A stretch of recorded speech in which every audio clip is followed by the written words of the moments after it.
هاوڵاتیان بە گەرمی پێشوازی لە هاتنی مانگی ڕەمەزانی پیرۆز دەکەن و دەڵێن مانگی خێر و بەرەکەتە، مانگی بەخشین و گەڕانەوەی بۆ لای پەروەردگار و پێویستە ئەو دەرفەتە لەدەست نەدەین. پێمەڕاستی ئەمە ئێستا لە بەردەم فرسەتێکی گەورەین کە لە مانگە پیرۆزەدا ئەتوانین تەخوای ساڵێک پێشخێن بۆ قیامەتی خۆمان کە ئێمە لەم یەکێکە لەوانەی کە ئێمە وەکو پێغمبەر فەرمێ صلی الله علیه وسلم ڕەمەزان بۆ ڕەمەزانەکەی تر کە ئەبێتە کەفارەتی گوناحەکانی بینی خۆت و خوای گەورە، جا ئێمەش بە هەلێکی گەورەی دابنین بۆ ئەوەی کە ئازۆخە بۆ پێش خۆمان خوێن بۆ قیامەتمان ئینشاء الله. کە بە هەموو شێوازێک لە ڕووی فکریەوە، لە ڕووی عەقلیەوە، لە ڕووی جەستەییەوە، لە ڕووی ئیمانی و ڕۆحیەوە بەڕاستی خۆی ئامادەکە بۆ ئەم مانگە، چونکە ئەم مانگە فرسەتێکە دێتە پێشەوە خۆی پەروەردگار لە هەموو هەفتە و مانگ و ساڵەکانە وێزگەی دانەوە بۆ خۆپاکردنەوە هاوشێوەی حەمامێکە ئینسان خۆی پاکەکاتەوە لە چڵک و چەپەڵی و پیسیەکانی دنیا.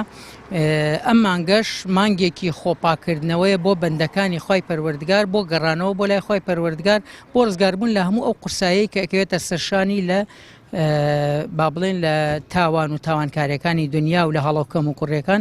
الحەمدولله ئەمانێکی پیرۆزە ئینشەڵڵاه هەمومانێگری یاخوا بەخێر بێت، یاخوا بەخێر بێ و خێری لە دواوە بێت. مامۆستایەکی ئاینی دەڵێت پێویستە و مانگا ئاوادان بکەینەوە بە چڕکردنەوەی پەرستشەکان و قورئان خوێندن و تەراویح و دوعاکردن، چونکە میوانێکی ناوی 11 مانگە و زوو بەجێمان دێڵێ. ڕەمەزان بێ بەسەر ئینسان نەتوانێت خۆی خاوێن کاتەوە. ڕەمەزان فرسەتە هەرە بۆ خۆپاکردنەوەمان، بۆ توێشوو زیاتر کۆکردنەوەمان بۆ قیامەتمان کە زۆر پێویستمانە. کێ ئەڵێ ئەمە ئاخر ڕەمەزانمان نەبێ، کەواتە با زیاتر خۆمانی بۆ حازرکەین بە بەخشین بە جۆرەها عیبادەت هیچی لە دەست نەدەین ئینشاء الله. ڕەمەزان مانگی گەڕانەوەیە بۆ لای خۆی گەورە و میوانی ڕۆح و دەروونە.